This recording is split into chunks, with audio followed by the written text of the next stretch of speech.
All right. Good afternoon, everyone. This is our second webinar from C11 at the University of Gloucestershire. My name is Ali Sharbaz. I'm the academic subject leader at the University of Gloucestershire for the Technical and Applied Computing department. We have this monthly webinar to invite experts from the industry. This is part of the engagement for staff and students and through C11 in order to be up to date, and that's a part of the university strategy to bring the best practice-based experience to our staff and students. So for today, well, I'm delighted to have Mr. Mike Madden. He's the Southwest Region Innovation Partner from DASA. DASA is the Defense and Security Accelerator. And he's going to discuss DASA for search for innovation product and services. And he's going to explain some regional businesses about innovation technology. And also, he's going to talk about some fund availability with a program called from the DSTL program for our graduate students. And this is a great opportunity for us to having you, Mike, today. So we are looking forward to hear from you and work with you in the near future. And also, we're going to meet you in person in Cheltenham soon. So Mike, you have the microphone, and I'm going to stop now. That's great. Thank you, Ali. I'll first of all just confirm that that you can see my slides from. Yes. Yeah, fantastic. Okay, so thank you, Ali. I'm really delighted to be talking to you today. It's a great pleasure to be connecting with academics, very clever people around the country. It's great to be talking to you today with a particular focus on the cyber side. Just as a matter of interest, I was down in Exeter 2 weeks ago and in Plymouth last week talking about some of the strengths that they have. One of the nice things about working with defence is if you have an idea, there's probably a home for it somewhere in defence. Now, I work for the Defence and Security Accelerator, and in this presentation, which I think will maybe take 20 to 25 minutes, followed by question and answer. I'm going to talk about DASA, what we do and what we don't do, but I'm also going to introduce you to the Defence Cyber Programme and give you a few insights into what Defence is interested in. And I'll also finish, for those of you who are still studying or maybe immediate postgraduate, I just want to give you a single slide on the opportunities that the Defence Science and Technology Laboratory offers for people to work in defence science and technology. So that's broadly what I will cover. I would say I'll take questions at the end. It's probably easiest that way, but I will make these slides available to Ali to send to you all afterwards, along with another publication that I think some of you might find interesting. So the Defence and Security Accelerator was created in 2016 as a response to the Strategic Defence and Security Review, which happened, I think, the year before. And that was a bit like the integrated review that has just finished earlier this year, where the government looks at its requirements for defence and security and lays out the plan for the future. DASA was created as part of that initiative, and our role is to find and fund exploitable innovation for defence and security. We also have a bit of a remit to support UK prosperity, both regionally and nationally. My role is I'm, if you like, an innovation consultant for the southwest of England, and I work for DASA, and I have to cover the southwest of England. And for me, my priority is to work with academics and science parks and incubators to try and pull through the cutting edge science that you are doing for the benefit of defence and security. It's worth just pointing out at this stage that what we don't do, we don't buy stuff. There are other parts of defence and security that buy products, but what I'm interested in hearing about is early stages ideas, research, development, science, technology, innovation. And I'm sure you'll be interested in engaging after this meeting. So where does DASA sit?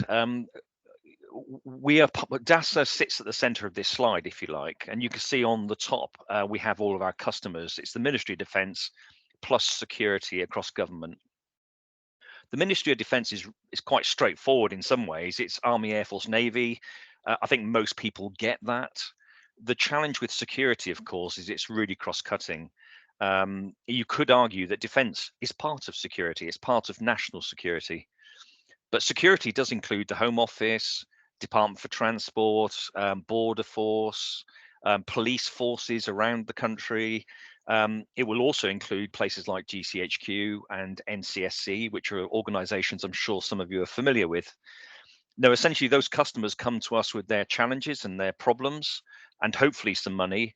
And we go out to the academics, the small to medium enterprises, and also our strategic suppliers to find solutions to those problems.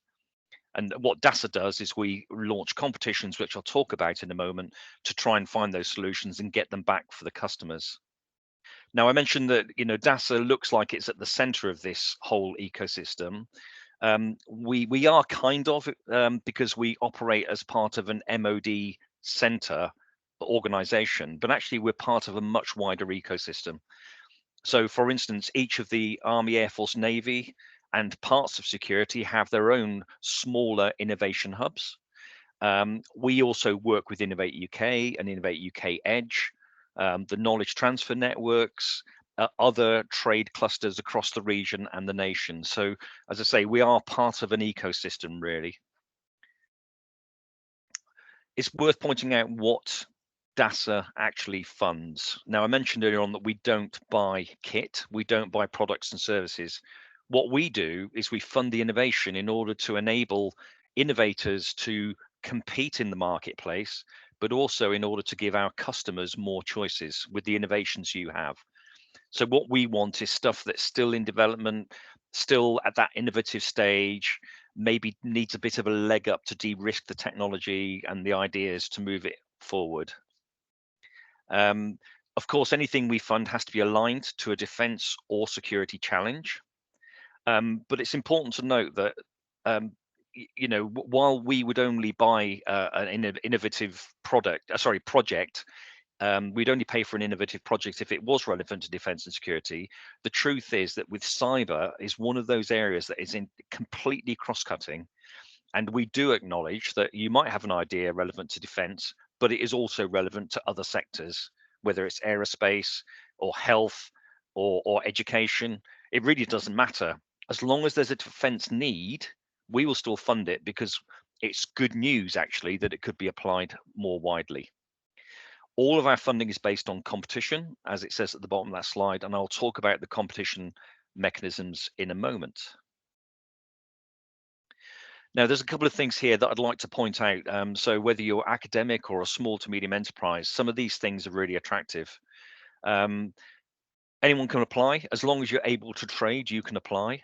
If you're coming from a university faculty, I would suggest you go through the industrial partnerships team at the university to get them to help you with your bid writing and to make sure that there's a coherent approach. I work with those teams, so you're still getting at DASA quite well. All of the funding we do is 100% funding, so we don't expect any equity or match funding. You will basically, what we do is we contract you against your proposal, and if you say I'm going to do A, B, and C, it will take me 9 months and I want £100,000. If you're successful in our application process, you will get £100,000. So no match funding required, which most people find really attractive. Our terms and conditions are relatively benevolent, and importantly, we do not take your intellectual property. It remains with you. Actually, we want you to take your IP forward. We reserve some rights over it if you choose not to take it forward, but ultimately it resides with you. Again, very, very strong. Although there's a big sort of pound sign on the right-hand side, implying this is all about the money, I do always use this slide to point out to innovators, whether they're academics or small enterprises, then actually what we are offering is more than just the cash. Importantly, when you get funded by us, you get access to deep technical experts from within the Defence Science and Technology Laboratory, DSTL. But you will also get access to potentially to customers and users across the defence and security arena.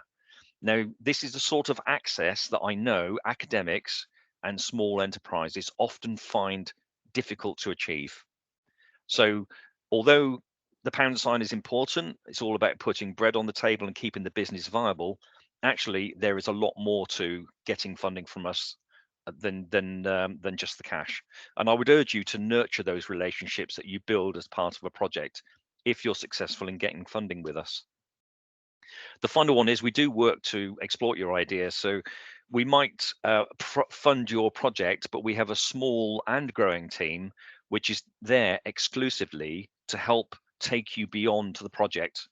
And we will guide you to other sources of support and advice to help you move your project beyond the innovation and into commercialization. And we do that alongside other partners across the UK economy and government. Really, I'll put this slide up very, very briefly just to give you a feel. Firstly, on the bottom there, you can see the approximate split of funding between defence and security. And of course, there are many projects, and cyber is a great example where there's a lot of crossover between defence and security. But I suppose one of the things I wanted to point out is you can see on the right-hand side there, £60 million is the estimated funding amount for this financial year. And there's still a lot of that out there to be had. So please do bid if you think you have something of interest to us. And that funding level is likely to endure. And some of you will be aware that with the government talking about the UK being a science superpower over the coming years, we don't quite know what that looks like yet. But what I can make an assumption is that money will follow. And therefore, there's a rich territory for people like you to be engaged. Now, I just wanted to deal briefly with how you can get involved with DASA in particular. We run a number of activities, market explorations, and a variety of competitions, networking events, and mentoring and finances. And I'm going to deal with each of these in the following slides. So I won't dwell on this now, but this is, if you like, a reference for the following slides. So firstly, let's talk about market explorations. We have one running right now, and you can see the title there, and at the bottom, the hyperlink for your reference to the website where this is listed. This closes, I think, at the end of next week. Essentially, what a market exploration is us going out and asking the technology and science and technology community, right, we have this challenge, we have this problem. What sort of thing do you think you can do to combat that problem? So an exploration is a bit like, if you like, it complements things like horizon scanning and technology watch activities. And the idea with a market exploration is the customer is asking for more information from clever people like you, from industry. What can you do to solve our problems? I would always recommend, if you think you have something to offer, even though there's no cash involved at this stage, do get involved. And part of the reason for that is by being involved, you can shape the future of this exploration. So for instance, explorations often are a precursor to what we call themed competitions. And this is where cash does follow. A market exploration helps the customer to understand the problem and the potential solutions, and helps the customer thereby to frame a competition, which is where the money will come out. If you help shape it by being part of the exploration, then clearly you're positioning yourself well to compete in the competition that follows. So just a call, this one might not be interesting to you, but there will be others in due course, I have no doubt, which will be topical. So theme competitions, I just mentioned those earlier. It's one of the competition mechanisms we offer. Essentially, this is a customer pull activity. The customer, whether it's defense or security, comes to us with a challenge, comes to us with money and some timelines, and we will launch and run a competition on their behalf.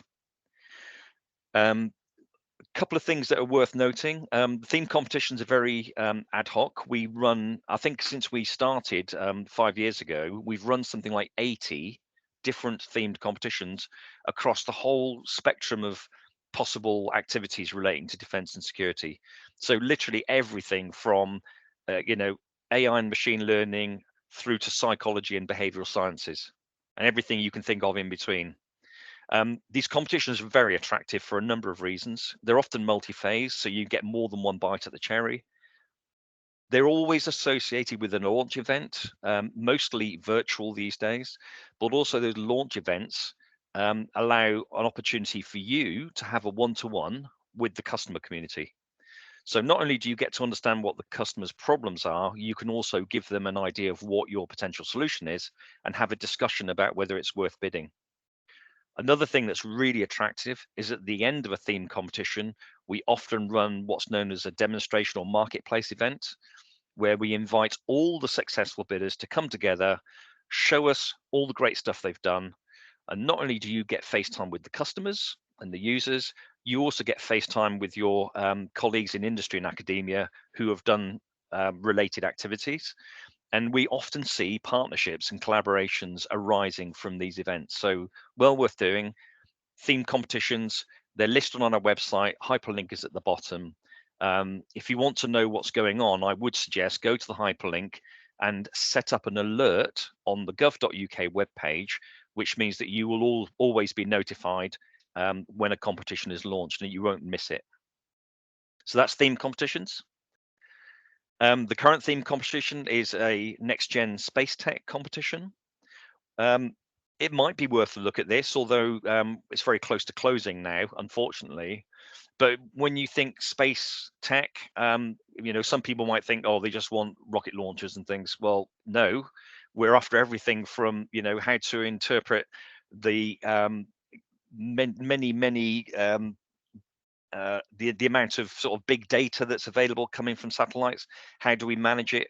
How do we ensure it's cyber secure? How do we help our decision makers? And so on. So there's a whole bunch in there. So even if you're not sure that a theme competition is a fit for you, it's often worth a look because of the cross-cutting nature of your disciplines. Now, the other competition type that I mentioned is open call. Now, I mentioned theme call is customer pull. Open call is the opposite. This is innovator push. So essentially, we have 5 or 6 cycles a year where you can come to us with, it's pretty much any idea, anytime. One thing I would say is if you are thinking of coming to the open call, we have this mechanism where you could submit an innovation outline proposal first, basically a short abstract, maybe 500 words with a couple of infographics. Always submit an outline first, because that way we can give your idea a bit of an airing with the customer community and establish whether there is any interest before you invest your valuable time and money putting a full proposal together. So please do use that service if you think you have an idea of interest to us. Now, the open call is also associated with what we call innovation focus areas, which I'll talk about in a few moments. But just to let you know, the current open call is open until the 5th of January.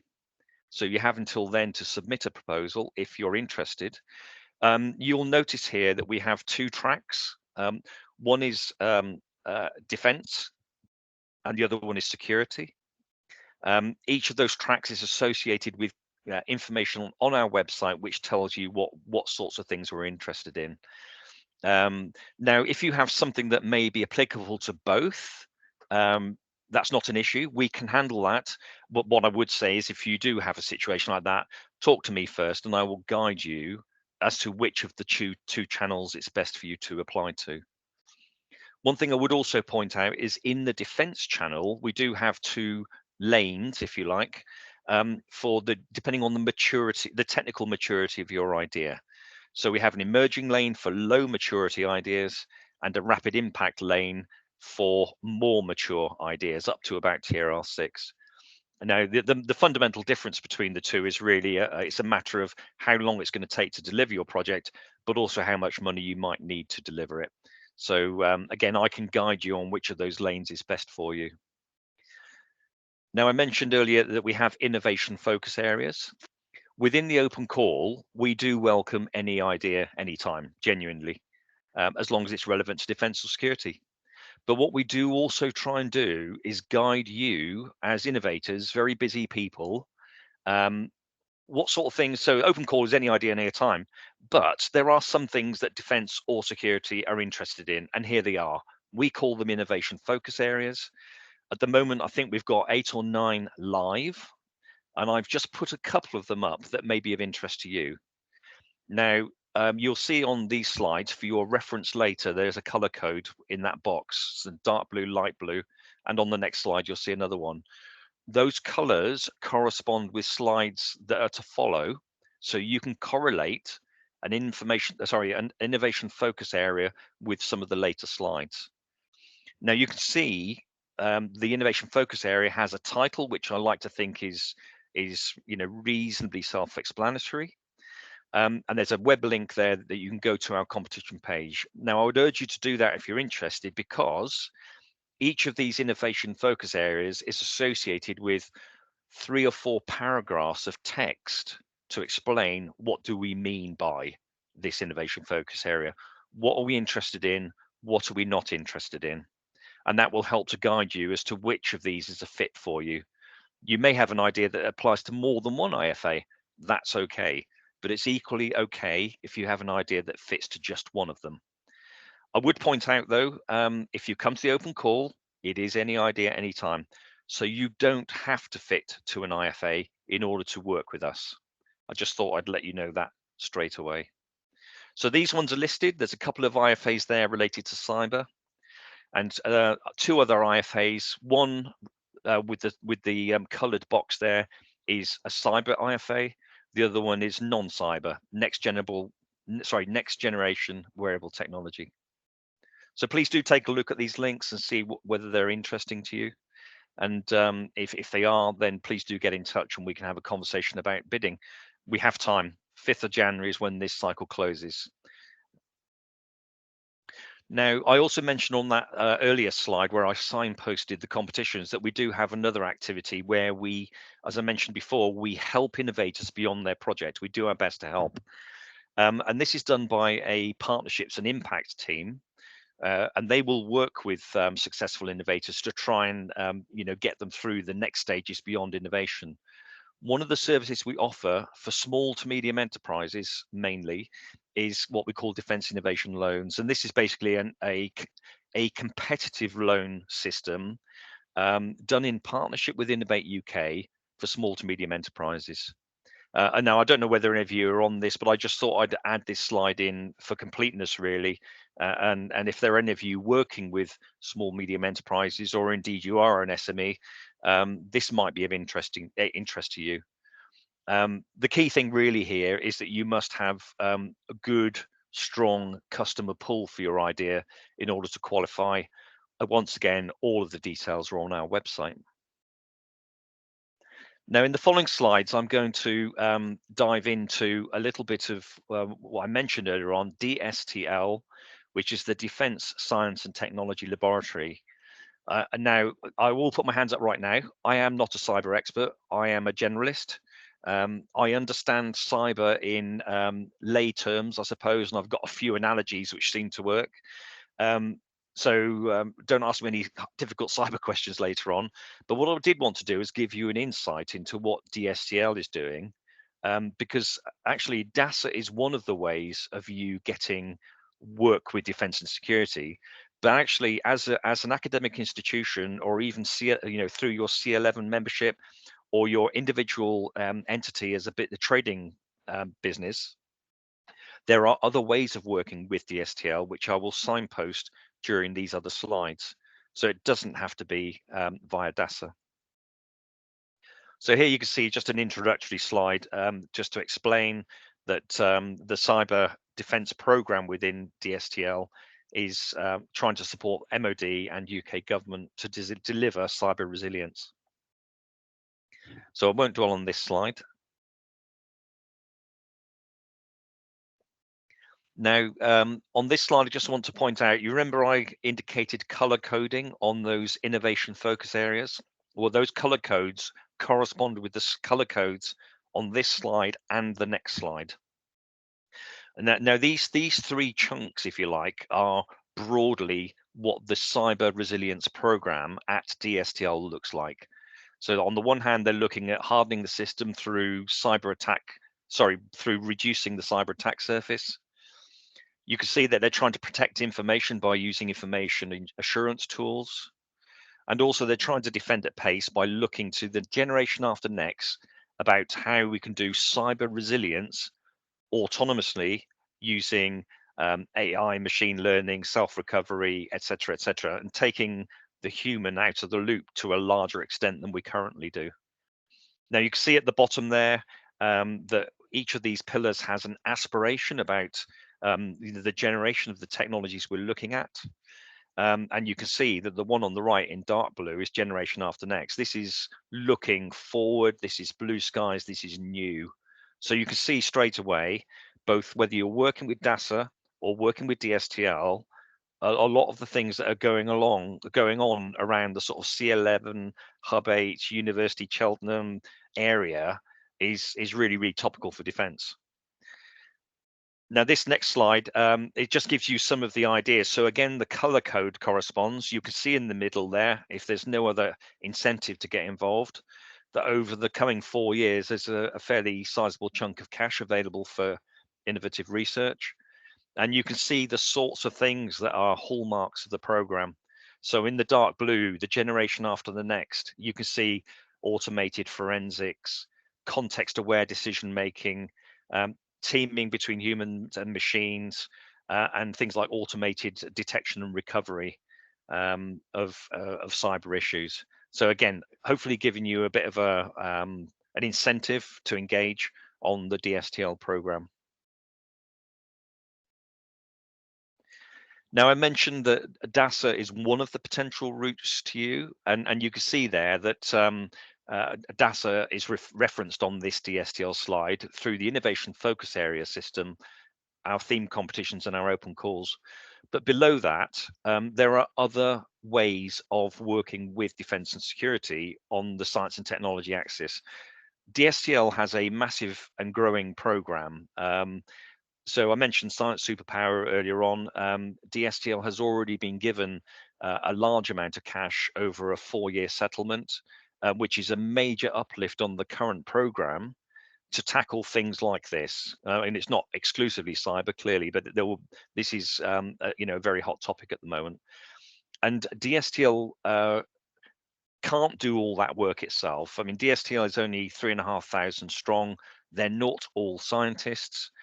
So inevitably, what we do, and this is government and DSTL policy, is we put the science and technology work out to subcontractors via frameworks. Those subcontractors can be enterprises, but they can also be academic institutions. And those frameworks are, some of them are listed there. Serapis is one. For your community, there's a construct called the Electronic Warfare and Cyber structure. And there are others. So what I would say is, using the links at the bottom of this slide, you can get at those structures and actually try to ascertain whether they're of interest to you and whether there are opportunities for you. I would certainly recommend you taking a look, because, as I say, DASA is not your only way to work with defence and security on the research and innovation side. Now, I did promise Ali that I would make a brief nod to, in particular, those of you who are still studying or maybe doing your doctorates or something, and looking for opportunities beyond academia. And this applies equally to SMEs and startups. I just wanted to push the point that for DSTL, the defence science and technology, there is a wide range of opportunities available. And I've highlighted, or in bold, those elements of the opportunities that are particularly of interest to your community. Now, DSTL is a good place to work. As it happens, although I am a DASA employee, I am, if you like, my pay, allowances, my IT is provided by DSTL. So we're life supported by DSTL. And I myself have been working for DSTL in a variety of different roles since 2009. But there's a variety of options for people to get in. So we always welcome mid-career professionals, of course, although I would say, because we're government, we don't compete very well on the wages front. I'll be honest about that. But we do appeal quite widely to graduates, whether you're post, a first degree, whether you're a master's, whether you're in PhD. And I can see that it show there a range of options. We do graduate summer schools. So if you need to place someone for the summer, we have doors open for that. We do postgraduate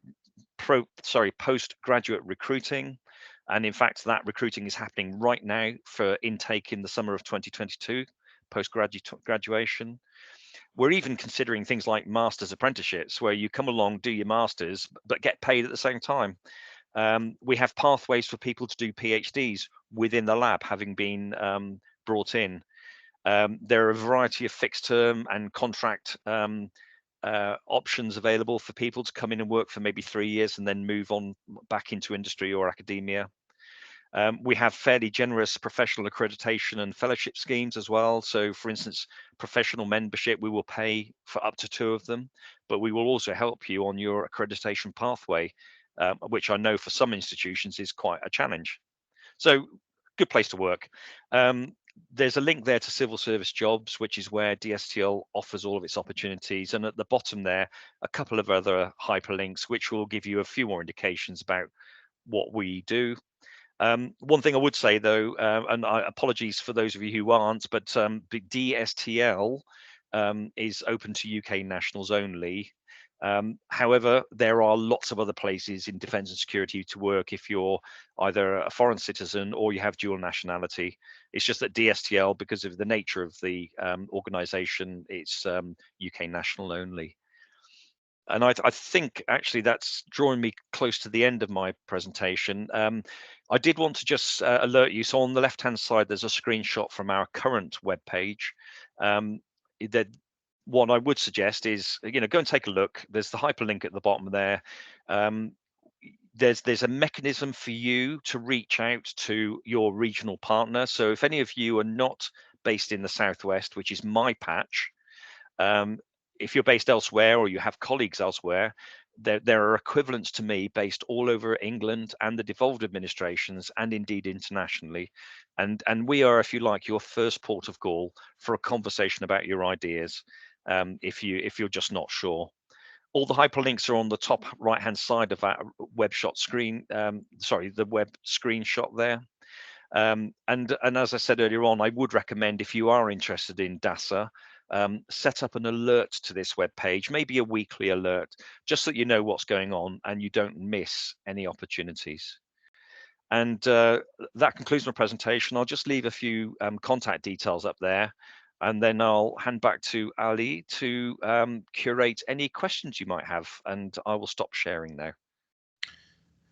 Thank you very much, Mike. It's an excellent presentation, a lot of information for us. I can see myself, my colleague, they are interested in many in this opportunity, whether it's innovation fund or the career path as well.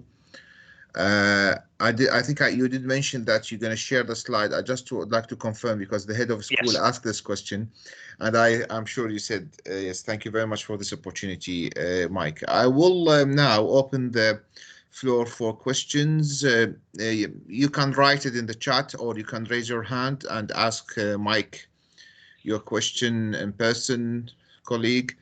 I have noticed in your last slide that is opportunity for MSc apprenticeship and PhD. Can you elaborate more on that? Do you have already this program for the MSc accreditation, or you are looking for opportunity to work with the university to do that?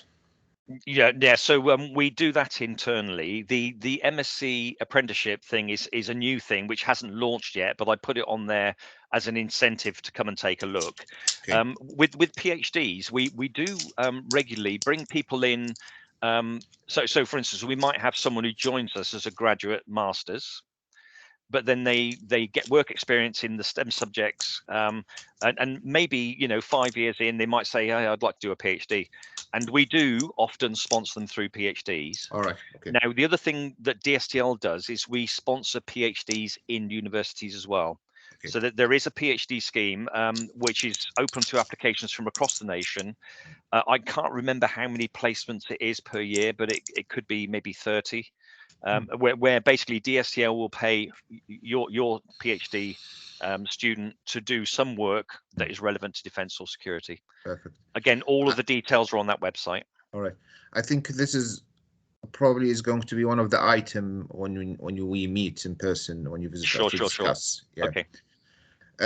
Colleague, any question to Mike relevant to the slides he mentioned? Please raise your hand. This is opportunity to learn from. We have thank you, Murray. Thank you very much. If there's no questions, I was obviously far too thorough. No. Probably it's too rich. So you enrich the slide, and actually there are a lot of content. So it's about the innovation one. So you said it's always open and you can submit anytime. And I wonder if there are some, for example, kind of question and answers. So our colleague would like to talk about the application and how can we help. Is there any, for example, workshop or sessions that help us how to apply for these kind of fund? You mentioned that yourself. Yeah, it's a very good question. So the open call is open all the time, but we do our assessment in cycles. So the current cycle closes on the 5th of January. So I would say don't rush to put your application in. Maybe get it ready now and then put it in December or late December. In terms of supporting activities, we obviously have our website, which has lots of guidance. But one of my other roles is to offer that support to your community. So I can do that on an individual basis for anyone who has an idea, but I can also do a follow-on webinar where I can talk about the bidding process and explain what does good look like, what do we want to see, what do we not want to see, and what are my top 10 tips. And I'd be delighted to do that again if you wanted me to. Please, but like I say, there is an opportunity for one-to-one as well if anyone needs it. Please. The other thing which really grabbed my attention, it's the trend, the topic. One of them is the quantum computing, quantum network, and that kind of scheme. This is something for us is really important to know, to look forward, because we have some new PhD students. They start now. We can advise them to carry on in one of these themes.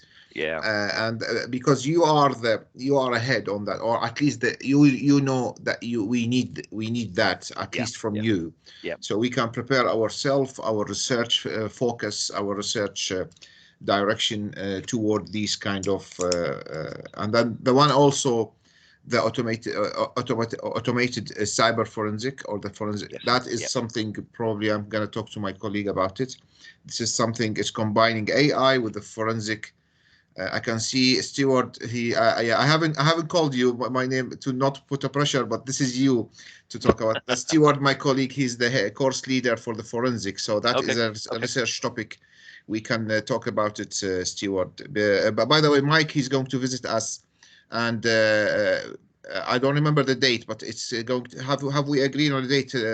No, Mike? It was during the week with the 23rd of November. That week sometime. That week, And I will make sure that my colleague, if they don't have any commitment or teaching, to meet you, Mike, to discuss this. Meanwhile, I will share the slide with them so they can prepare. Okay, Jack, thank you very much for coming. So. Any question to Mike before we close the session, please? All right, Mike, thank you very much for having you today. It's really a pleasure, and we are delighted to having you, listen to you, learn from you what you do. So I'm looking forward to see you.